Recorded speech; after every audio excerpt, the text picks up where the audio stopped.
फिलहाल तमिलनाडु की बात कर लेते हैं। तमिलनाडु की सत्ताधारी पार्टी डीएमके ने भी महिला आरक्षण संशोधन बिल का लोकसभा में विरोध किया। बिल के खिलाफ वोटिंग की। तमिलनाडु में 23 तारीख को वोटिंग होनी है।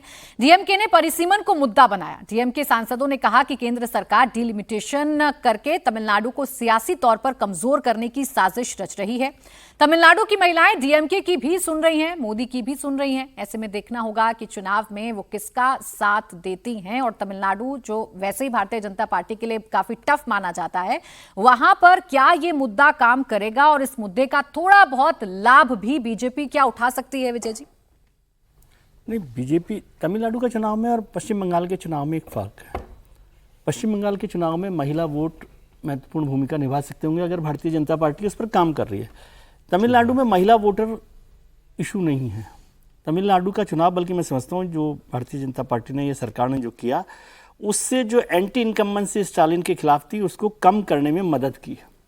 और स्टालिन अब ये चुनाव द्रविडियन राजनीति, द्रविड़ अस्मिता और तमिलनाडु की अस्मिता पर लड़ रहे हैं और उसमें भारतीय जनता पार्टी को उनसे लड़ना मुश्किल होगा। यहाँ पर तमिलनाडु का पूरा चुनाव उन्होंने महिला बनाम पुरुष को छोड़ ही दिया। उन्होंने तमिल अस्मिता, द्रविड़ अस्मिता पर कर दिया है और वो लड़ाई उनके लिए ज़्यादा आसान हो गई है इस चुनाव में। मुझे लगता है शायद वो एंटी इनकम्बेंसी बहुत थी वहाँ पर स्टालिन के खिलाफ। यदि वो एक चीज़ जोड़ देना चाहता हूँ, जिस फॉर्मूले को लेकर के भारतीय जनता पार्टी या सरकार बात कर रही थी कि 50% हम बढ़ा देते हैं सीट, तो अभी जो तमिलनाडु का रिप्रेजेंटेशन है पूरे 543 के अंदर 7.18% है।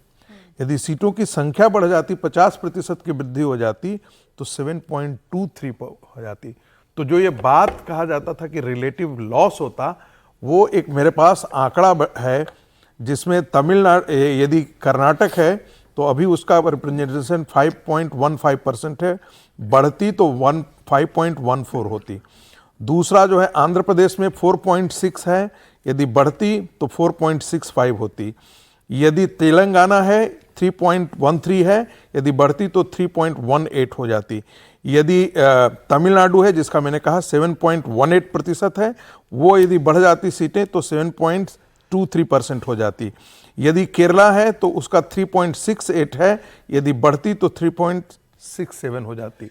ये आंकड़ा ये बताता है कि रिलेटिव लॉस साउथ के स्टेट का कहीं से नहीं हो रहा था। ये सिर्फ बाहियात, एक सिर्फ नैरेटिव चलाने के लिए किया गया। मैं तो बार बार उससे भी अलग जाकर के कह रहा हूं, 7.68% की जनसंख्या पूरे देश को जो है वो कब्जा करके रखे हुए है। ये तो सदन में भी बता रहे थे ना गृह मंत्री, लेकिन इसका कोई बहुत ज्यादा असर हुआ ऐसा नहीं है। विपक्ष अपनी बात पर रहा और विपक्ष ने यही कहा कि ये तो साउथ और नॉर्थ का विभाजन हो जाएगा।